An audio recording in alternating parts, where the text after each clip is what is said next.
ATV-ով այս շրջանում ցուցադրվում է «Քեզանից հետո» սերիալը, որը հասցրել է սիրվել հեռուստադիտողի կողմից։ Այս սերիալում նկարահանվել է նաև դերասան Խաչատուր Հունանյանը, ով հայտնի դարձավ նաև Բախում սերիալից։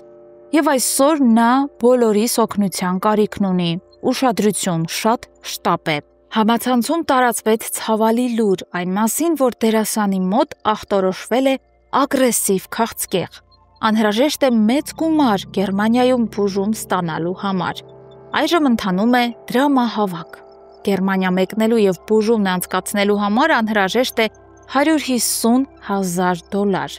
Խաչատուրը գրառում է կատարել իր հիվանդության հետ կապված, ասելով հետևյալը. Ես ընդամենը 40 տարեկան եմ եւ արդեն 2 ցավալի տարի է պայքարում եմ քաղցկեղի դեմ, հիմնականում մենակ։ Արդեն կորցրել եմ 1 երիկամս։ Իսկ հիմա քաղցկեղը տարածվել է թե իմ 2 թոքերի վրա, թե ոսկորներիս եւ թե ողնաշարի։ Իմ երազանքները մարում են, բայց ապրելու կամքս երբեք այսքան ուժեղ չի եղել, որովհետեւ ուզում եմ լինել իմ 2 հրաշալի երեխաների կողքին։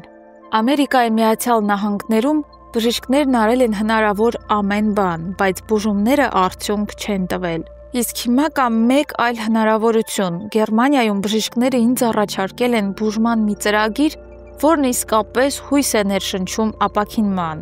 Իմ եւ այդ հույսի արանքում կանգնած միակ խոչընդոտը ծախսերն են։ Ճանապարհորդության, բուժման եւ խնամքի ծախսերը շատ ավելին են, քան ես կարող եմ հաղթահարել մենակ։ Ահա թե ինչու եմ դիմում ձեզ, որովհետեւ իմ կյանքը կախված է այս հնարավորությունից։ Խնդրում եմ, օգնեք ինձ հավաքել անհրաժեշտ գումարը Գերմանիա հասնելու եւ բուժում ստանալու համար։ Ամեն մի նվիրատվություն անկախ չափից ինձ մի քայլով մոտեցնում է իմ երեխաների կողքին լինելու եւ այն ապագային հասնելու, որի համար այսքան համառորեն պայքարում եմ։ Գրել է դերասան Խաչատուր Հունանյանը։ Դե ինչ, Աստված զորավիք, պահապան ու օգնական դերասանին։ Իսկ մենք, հարգելի հետևորդներ, այս տեսանյութի ներքևի մեկնաբանություններ բաժնում թողնում ենք կայքեջի հղումը, որտեղ կարող եք անցնել եւ գումար հանգանակել Խաչատուրի ապաքինման համար։